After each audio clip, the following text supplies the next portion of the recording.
Hey everybody, this is Joe Murphy. Welcome to my kitchen. Today I'm going to be making a wonderful beet soup. I've got some nice organic beets here.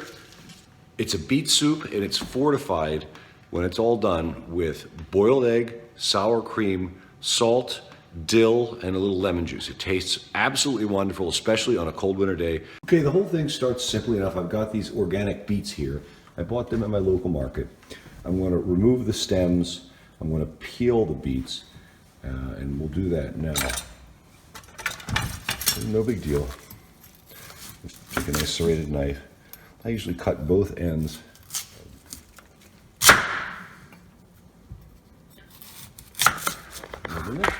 Ordinary kitchen potato peeler, and I'm going to remove the kind of skin off of them. And I'm going to peel all these.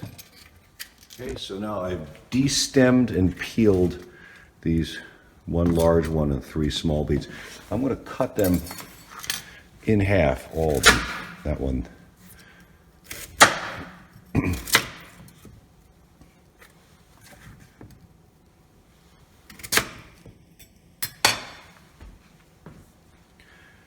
So now the beets are prepped. I'm going to wash the beet juice off my hands. It is staining a little bit. See. So if you do this, you might want to work with gloves. Okay, so I'm going to take this nice sized pot here, and I'm going to put just maybe halfway full. I'm using filtered water. You want to be careful with what gets into your soup. Sometimes city water is not so nice. So that pot is filling up. I'm going to take my pieces of beet. I'm just going to throw them in there. It's no big deal. There's no science to it. And I'm going to take that pot over here on the stove. Okay, so our beet soup is just beginning to boil, and once I get a boil again, I'm going to leave it covered for about 45 minutes before I get to the next part of this process. Okay, so now we're pretty well into cooking those beets. You'll notice the broth has this beautiful ruby red color, much like my hands when they got stained before. And if I take a knife, I can actually just stick it right into these. So that means that the boiling process has kind of softened them up enough that I can work with them later with some whitening there. If you wanted, you could cut these again in smaller pieces to get more and more of the redness out. But that's a pretty nice color for the broth. Them in a minute.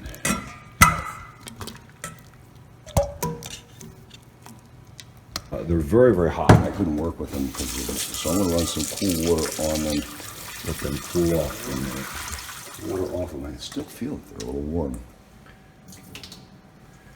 I'm going to grate these. I'm going to take a regular old cheese grater, long ways like this. Ooh, you see the steam coming out. That's a fun thing you can do while you're cooking these beets down, or while you're finishing your soup, which I'm going to do in a minute after I get this grinding done, is throw your eggs in there, because you're going to need boiled eggs later to serve with it. They'll not only get boiled, but they'll probably pick up some of this red color, and you can put them back in to an egg carton and know which ones are boiled without having to crack them again. You're not going to put all the beets back in your soup. You want to put enough beet back in there so that it ends up being about half beet pulp and half beet fluid. Or beet broth. And be careful when you do that, because there is a little splash. You don't want to get splashed. The actual leftover beet pulp almost becomes a substitute for noodle, and at the same time renders incredible amount, this really brilliant red color. And that's because, again, the boiling action just couldn't get inside the beets before, and now can. Okay, so the eggs are in there. I warmed them up with so they sat in a bowl with very, very hot tap water for about 10 minutes, just so they didn't explode when I put them into the boiling soup. Okay, so the soup's done. Let's take a look at how we did. See how nice they are.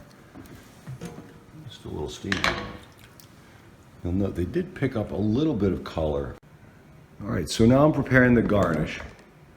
And I'm just dicing some cucumber into nice little cubes. It's a shame because you don't use the stem in this, and the stem's got a lot of flavor in it. All right. But you can still rather coarsely chop it. I'm going to dice the egg just in my hand like that. You may want to do it on a plate or over a cutting board. I'm kind of an old hand at this. Some people like the slices. I like the egg crumbled. Put that in there.